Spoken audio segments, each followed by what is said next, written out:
بسم اللہ الرحمن الرحیم قال النبی صلی اللہ علیہ وسلم الراشی والمرتشی کلاہما فی النار او کما قال رسول اللہ صلی اللہ علیہ وسلم۔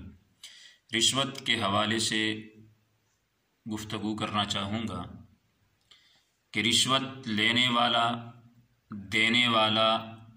اور اس کی دلالی کرنے والا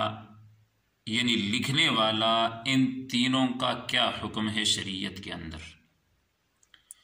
پہلی بات تو یہ ذہن میں رکھیں کہ رشوت ایک بہت بڑا گناہ ہے اور یہ گویا کہ مسلمانوں کے خون کو چوسنے کے برابر ہے کہ ایک غریب انسان جس سے کوئی اعلیٰ افسر یا ایک جاگیردار رشوت کا مطالبہ کر رہا ہے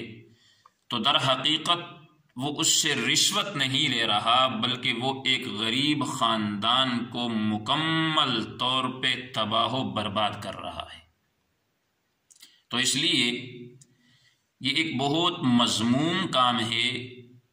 قرآن و حدیث کے اندر اس کی بہت مذمت بیان کی گئی ہے۔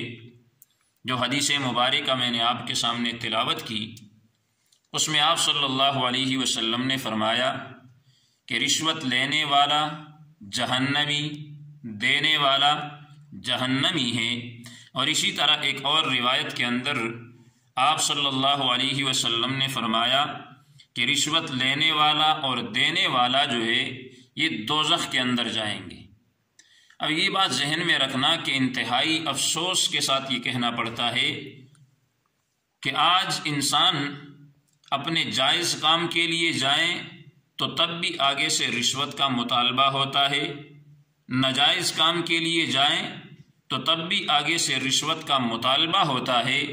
اور بڑے افسوس سے یہ کہنا پڑتا ہے کہ جو رشوت لیتے ہیں پھر وہ اس کے جواز پر دلائل بھی پیش کرتے ہیں، تعویلیں بھی کرتے ہیں کہ جی ہم کام زیادہ کرتے ہیں اور ہماری تنخواہ جو ہے یہ بہت کم ہے، اس بنا پر ہم رشوت لوگوں سے لیتے ہیں۔ تو جس اعتبار سے بھی ہو، تنخواہ کم ہو یا زیادہ ہو، ہر حال میں رشوت کا لینا حرام ہے، جائز نہیں ہے۔ اور یہ بات ذہن میں رکھیں کہ جو لوگ تھوڑے سے مال پر اکتفا کر کے اس تھوڑے سے مال کو اللہ کی رضا سمجھ کر، اس تھوڑے سے مال کو اللہ کی عطا سمجھ کر اس پر صبر کا مظاہرہ کرتے ہیں، خدا کی قسم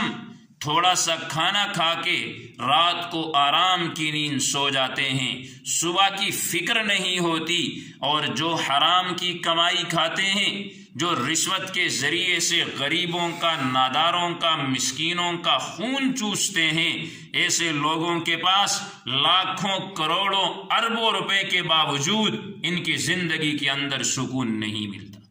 تو اس لیے ہمیں عملی اقدامات اٹھانے کی ضرورت ہے۔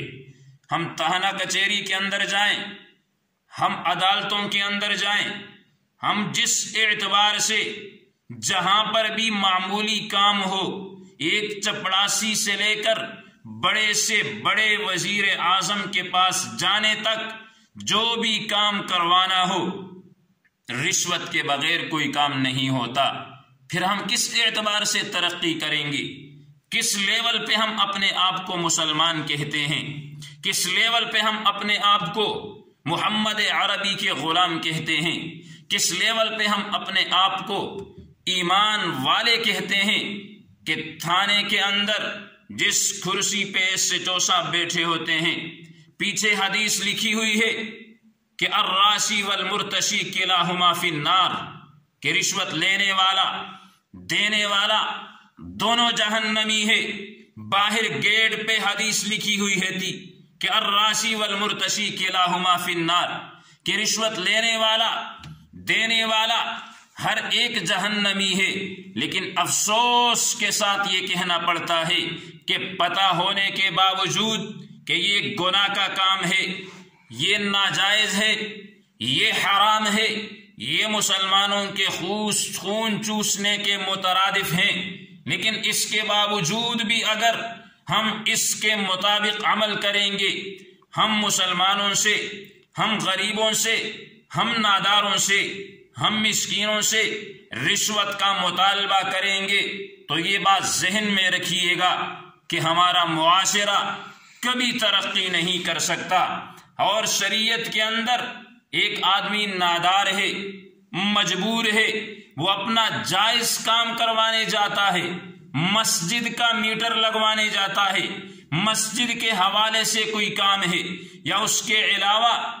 اس کا کوئی گھریلو ایسا کام جو جائز کام ہے، اس پر بھی اس سے رشوت کا مطالبہ کیا جاتا ہے۔ وہ پھر بڑا پریشان ہوتا ہے کہ یار یہ ایک جائز کام ہے، میں تو مسجد کا میٹر لگوانا چاہتا تھا، میں تو اپنے گھر کا میٹر لگوانا چاہتا تھا، لیکن اس پر مجھ سے رشوت کا مطالبہ کیا جا رہا ہے۔ تو اب اس پر شریعت نے اس کو مستثنا کر دیا ہے، اس کو چھٹکارا دے دیا ہے کہ جائز کام کروانے کے لیے اگر اس سے رشوت کا مطالبہ کیا جائے اور یہ رشوت ادا کر دے، یہ اسے رشوت دے دے، تو اس صورت کے اندر وہ سارے کا سارا گناہ جو ہوگا وہ رشوت لینے والے پر ہوگا۔ اس جائز کام کروانے کی وجہ سے رشوت دینے والے کو اس سے مستثنا کر دیا شریعت نے۔ تو اس لیے میرے بھائی آئیے یہ عہد کریں کہ ہم اس مذموم چیز کو کہ جس کی وجہ سے ہماری اولاد نافرمان ہو جائے گی، جس کی وجہ سے ہماری نسلیں تباہ و برباد ہو جائے گی، ایک ایسی بیماری جس بیماری کی وجہ سے ہم دنیاوی تباہی کا سامنا بھی کریں گے، موت کے وقت بھی تباہی کا سامنا کریں گے، آخرت کے اندر بھی تباہی کا سامنا کریں گے، اور انجام کار کے اعتبار سے جو جناب محمد الرسول اللہ نے فرمایا کہ الراسی والمرتشی کلاہما فی النار، ان دونوں کو جہنمی کہا ہے، اور جناب محمد الرسول اللہ کا فرمان اظہر من الشمس ہے، سورج سے زیادہ آیا ہے، سورج سے زیادہ روشن ہے، کہ جیسے محمد عربی نے فرما دیا کہ رشوت لینے اور دینے والا یہ جہنمی ہے۔ ہم اگر اس فعل بد سے اپنے آپ کو پیچھے نہیں ہٹائیں گے، اس سے بچنے کی کوشش نہیں کریں گے، تو میرے بھائی دنیا میں بھی تباہ ہوں گے، موت کے وقت بھی تباہی، قبر کے اندر بھی تباہی، حشر کے اندر بھی تباہی ہوگی۔ اللہ رب العزت سے دعا ہے کہ اللہ عالم اسلام کو رشوت جیسی موذی مرض سے نجات عطا فرمائے۔ وآخر دعوانا ان الحمد للہ رب العالمین۔